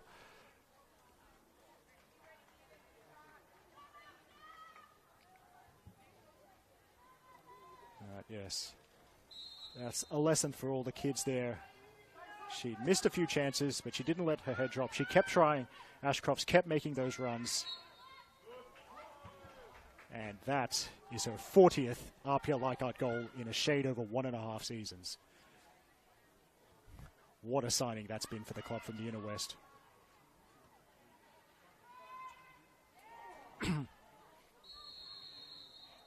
Now, something Simon Ashari didn't like. We'll pull it back. I think foul on Phoebe Gilbane. Oh, shout out to that patron of the far post.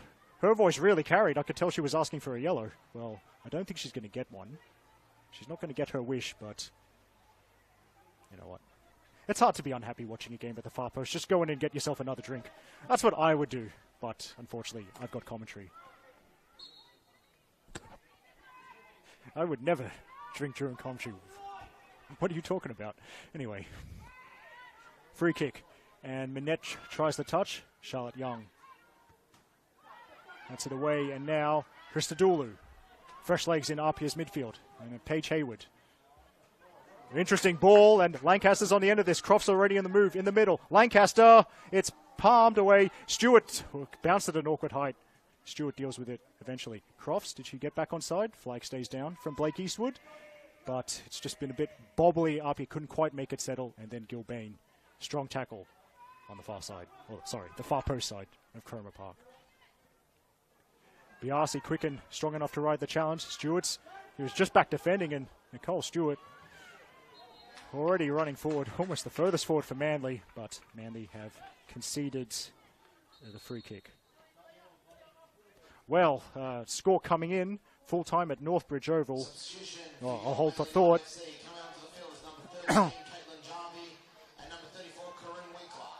Yes, Caitlin Jarvie and Corinne Winkler coming off.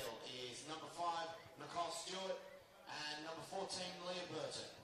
There we go. Ah, yes. Tough one for ground announcers and commentators alike. Of course, that newish ruling that players should leave the field from the nearest touchline via the nearest touchline instead of heading to the technical area. That tends to throw me off at least once a game, but yeah, anyway, as was said over the PA, two very talented and experienced campaigners, Caitlin Jarvie and Corinne Winkler. Corinne Winkler, Manly's own California girl, has been subbed on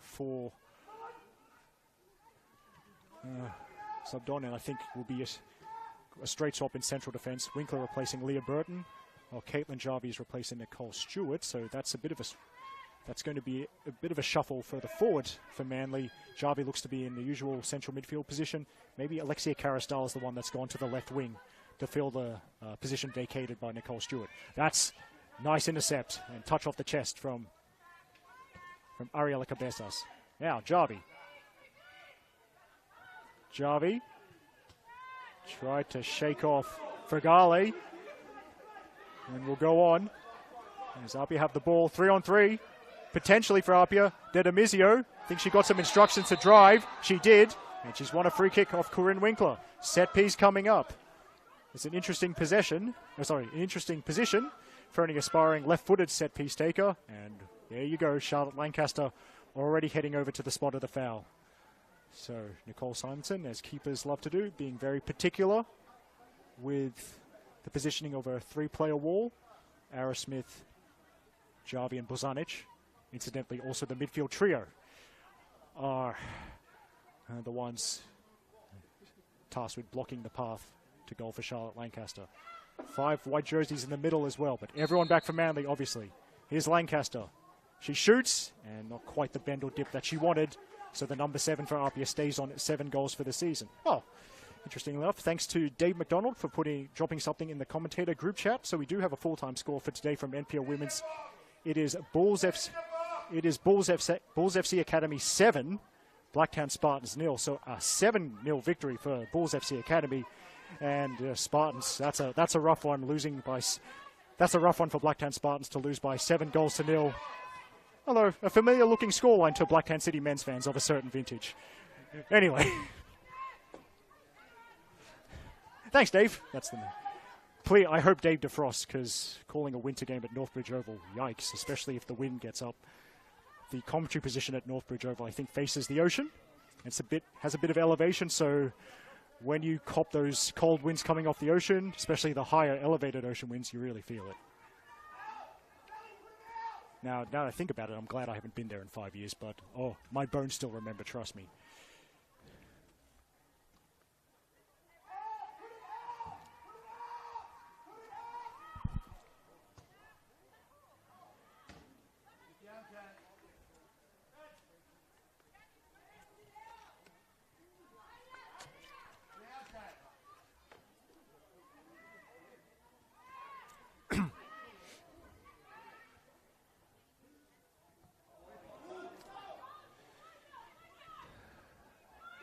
Crofts, well, I thought she might have thought to leave it for a teammate, and she's taken over, and then Dedemizio, who's made a lot of big runs, I think looks like she's starting to tire.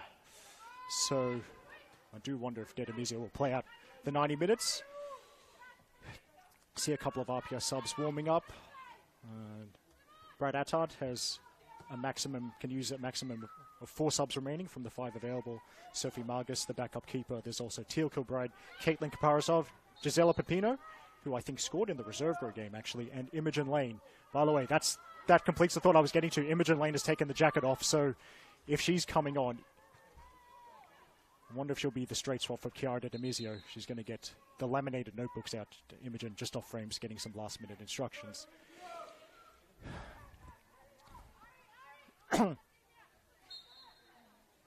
Imogen Lane, by the way, we're assuming that she comes on, will be... I hope she's enjoying life as an NPL Women's New South Wales player.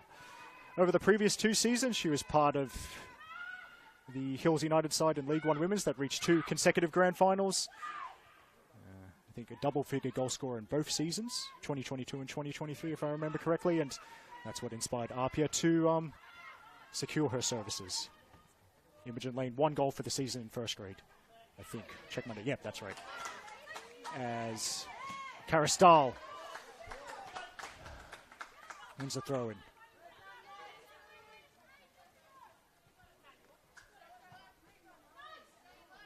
Yep, so Imogen Lane, number 19 for APIA, getting ready to come on. But first, here's the run from Biasi again. Good balance and strength to ride the challenge. We've seen that a couple of times from Biasi. And then, well,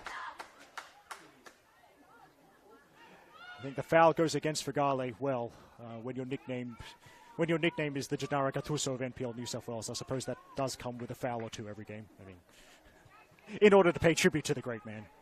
But it's a good set-piece opportunity for Manly coming up. And is that Cara Stahl? I think it is, who's placing the ball on the spot.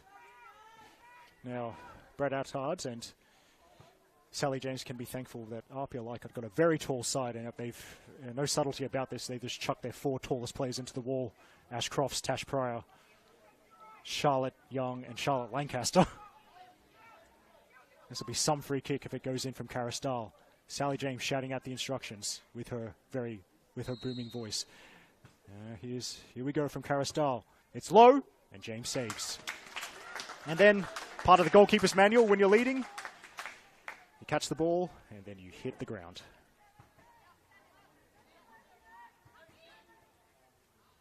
And I think one of my favorite exponents of such a trick, Philippines international Olivia McDaniel, who seemed, in that World Cup game last year, seemed to frustrate the entire country of New Zealand by catching the ball and falling very slowly to the ground. And then the Philippines made history, defeating New Zealand by 1-0 to secure their first ever victory at a Senior World Cup, or any age group World Cup. Anyway, yep, so that's the substitution. Imogen Lane for Chiara Dedemizio. Imogen Lane. Making her way from the field is number 8, Chiara Dedemizio. Yes, look, yep, Imogen Lane heading to the right side of the, I almost said Hills United, force of habit, heading to the right side of the APIA Leichhardt attack. That's going to take some time to get used to. But so straight swap for Dedemizio. And Hoban charges it down. Oh, she got a bit unlucky there. Good effort from Hoban, who is a real tireless worker both with when a team both in possession and out without possession. Just the deflection off the hand, and that's been it's been pulled up for a handball. Imogen Lane, despite her new status as an APIA player, I think it's a very, very much part of the Hills United family, because her brother Jordan, part of the Hills United men's first grade team, helped the Men of the Hills earn a historic promotion to the top tier after their 2023 League One men's campaign. Now, both lanes, albeit with different clubs, enjoying life as NPL players. Arrowsmith finds some space, tries to lob it over Tash Pryor, but Tash Pryor, being as tall as a skyscraper, that's easier said than done. And then Tash Pryor's given away a free kick. So another set-piece opportunity coming up, and that's a yellow card whistle. So I reckon that's for something Pryor said. And Tash Pryor joins Mona Walker in the notebook for APIA. Phoebe Gilbane, by my tally, the only player booked for APIA Leichhardt.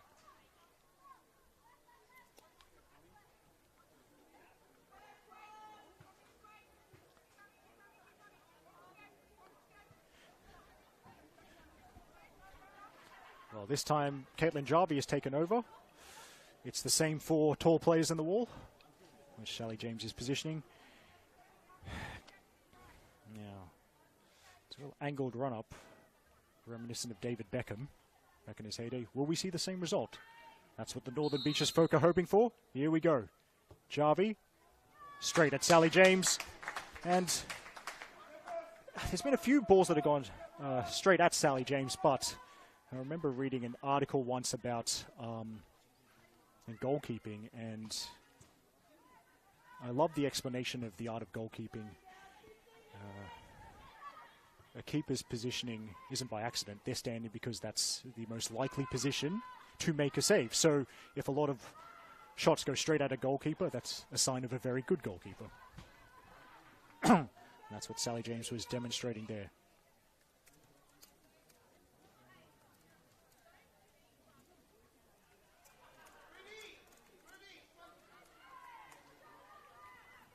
By the way, thanks Lockie for sending me a meme. I quite enjoy that. I probably will get in trouble if I explain that out loud, but at least 3 people who are observing proceedings today, they'll have a good laugh with me, because that's an excellent meme. No, Lockie, I'm not as torn about this prospect as you might think.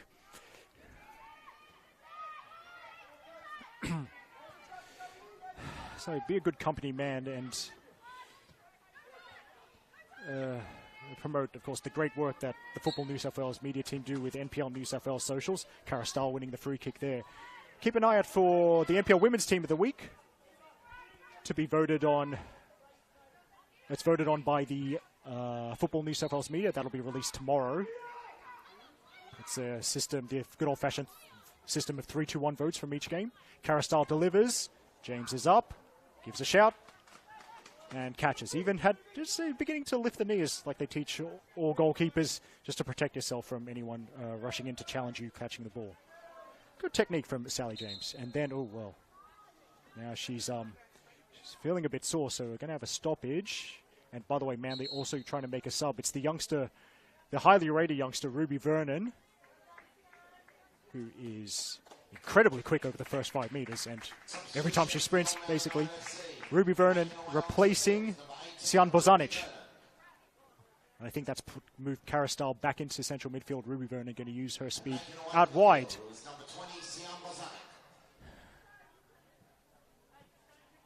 So Manly with they have a substitution window left, and they can still use 2 more subs.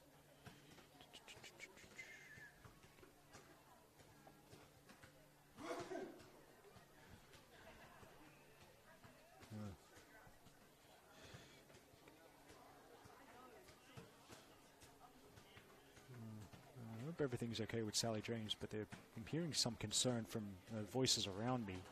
So physio's on to provide some checks. It's a chance for instructions. Shout out, by the way, to that. Is that Mona Walker? Ah, yes, Mona Walker, the the smartest person in this venue. She's feeling cold and she's got a blanket there. It's important to keep warm, especially if you're not out there running around. I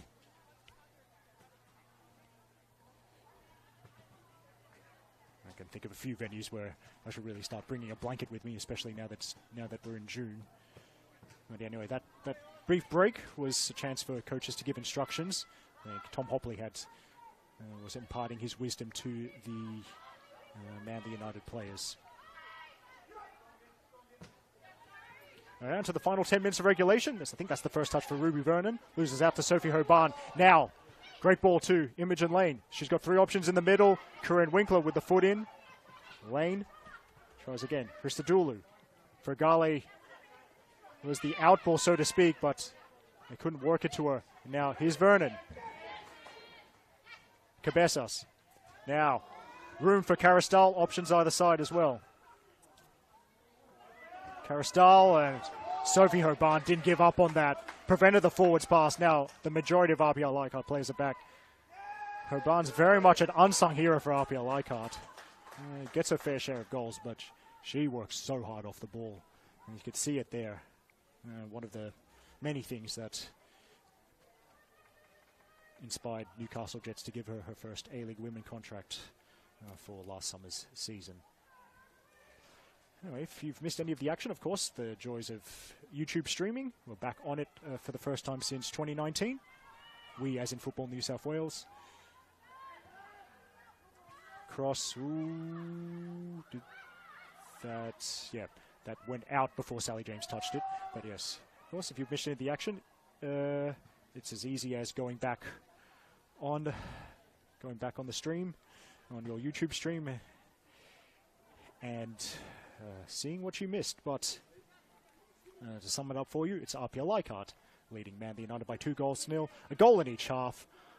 The opener, a thunderous strike from Mona Walker to finish a nice APIA passing move. And the second goal, a clinical one-on-one finish from the Queen of Blacktown, Ashley Crofts. It really is a case of death. Taxes and Ashley Crofts scoring at Cromer Park. They scored here in 2024, 2023, 2022. Because of half-length seasons and cancelled seasons, she didn't go here in 2021 or 2020. But when she was a Spartans player, she also scored here in 2019 and 2018.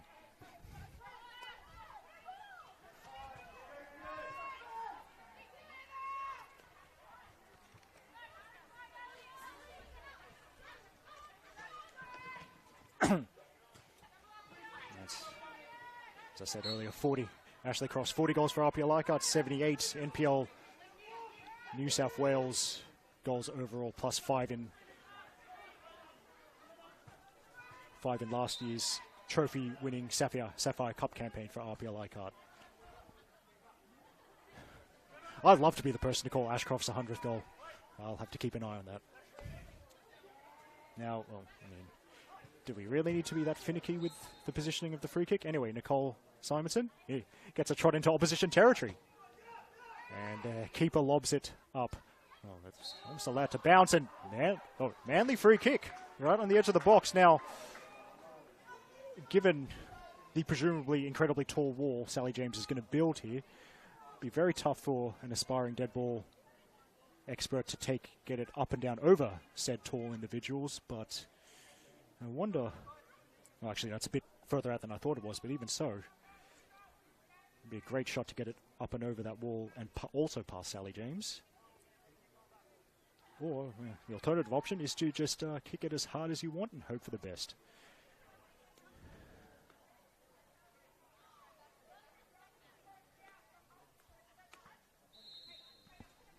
It's going to be Carastal, I think, this time.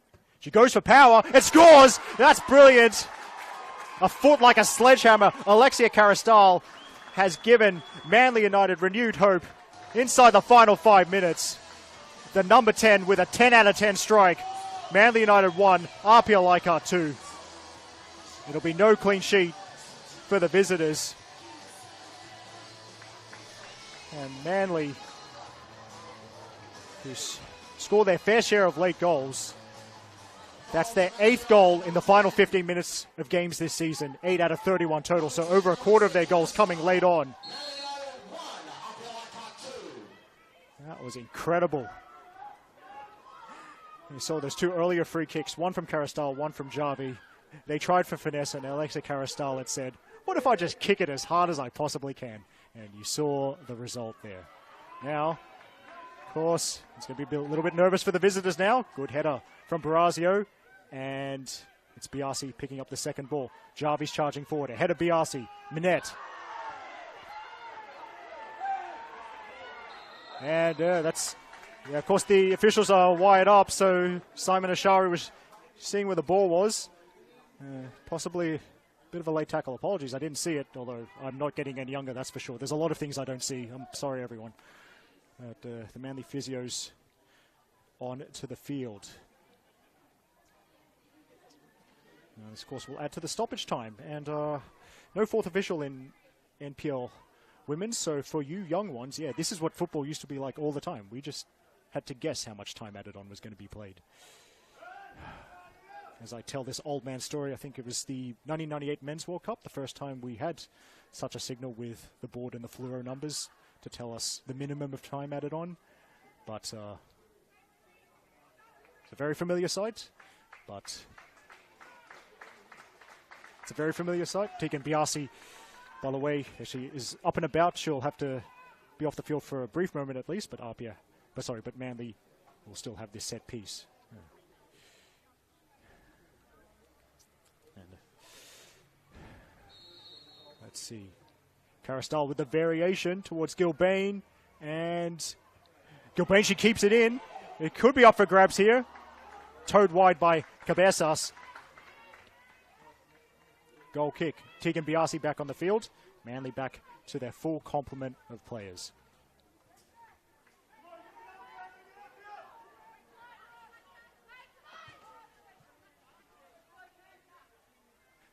Thanks for that message, Lockie.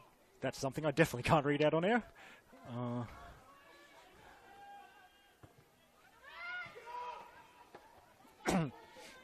Flick on from Crofts. And Arnold to Javi. Oh, it's good to see Lydia laughing at my attempts at humour, by the way, so that brings the total number of people who find me funny to 1. At least it's not 0. No. So Karastal now. Good technique to hook it up with the outside of the foot, and it's going to be Biasi asking the questions. Charlotte Young with the tackle, and yeah, that's right. Simon Ashari just telling the players, just checking that Biasi was all right. So we're back underway. Cabezas saw her fellow fullback Gilbane in some space. It's Lancaster back defending.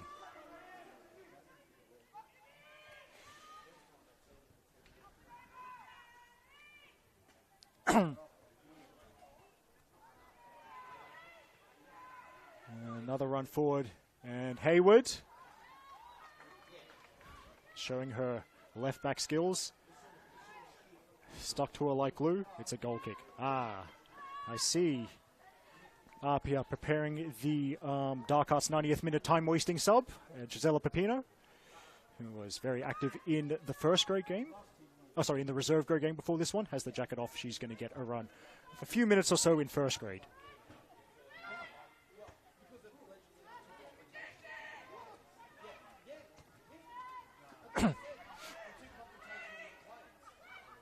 Here's Karastal. And Vernon couldn't make it stick. Barazio opts for safety. And it's stoppage time now, but yes, they say, well, I was about to say, some people say you don't sub at a defensive set piece. Well, Manly didn't let APIA make that decision. Quick throw. They couldn't work the ball into the middle, and Hoban couldn't tow it past Javi.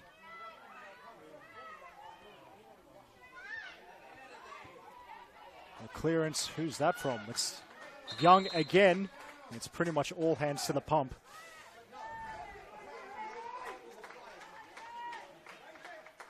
Now, who's the player making way? Oh, look at that. It's the furthest play from the technical area. Who would have thought? Charlotte Lancaster is making the slow walk off after. So, no goal for the Kiwi Katie McCabe this evening. But another good performance. Gisela Pepino, presumably that'll be a straight swap. Gisela Pepino going to the left-hand side of RPS attack, although first instructions will just be to defend.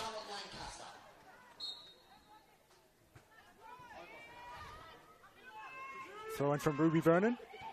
Cabezas off the outside of her foot, and Pepino's going to get a touch of the ball. We've already had a minute of time added on, but I think there'll be a few more minutes left. The job's certainly far from over for APIA Leichhardt. Crofts switches to Lane. Lane's got to hurry, but keeps it in play. Now, how much ambition does he have? Or does she head straight to the corner flag? Lane wins the throw. This is absolutely perfect for the visitors. It's as far away from their goal, pretty much as far away from their goal as is possible. Hoban wins another throw. APIA demonstrating their game management skills. As Alex Chico shouts, piano, piano,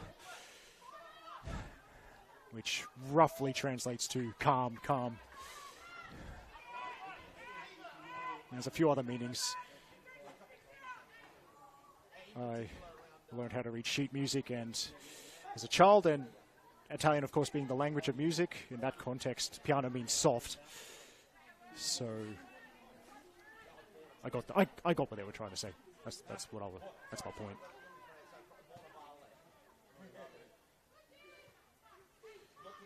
APIA running the clock down expertly, and then Giselle Pepino was offside. So a bit of a commentator's curse there.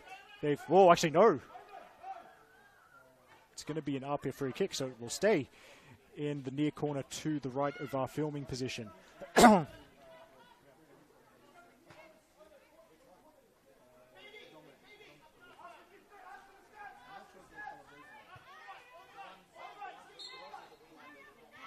Now, of course, who would have thought they'll keep it in the corner, but they don't make it stick. We've had 3 minutes of time added on, and now APIA got to hurry. Oh, sorry, Manly have to hurry. APIA trying to do the exact opposite.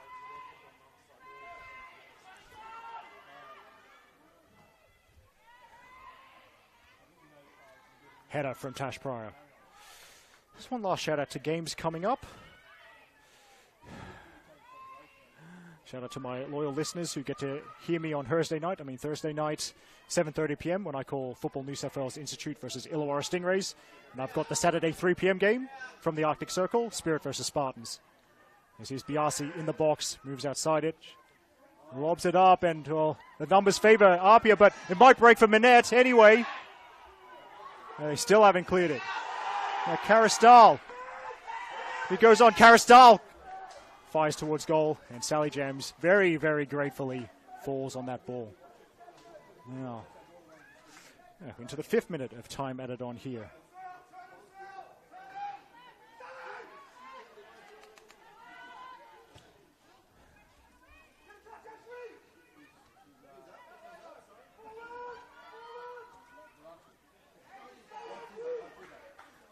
Pepino, well,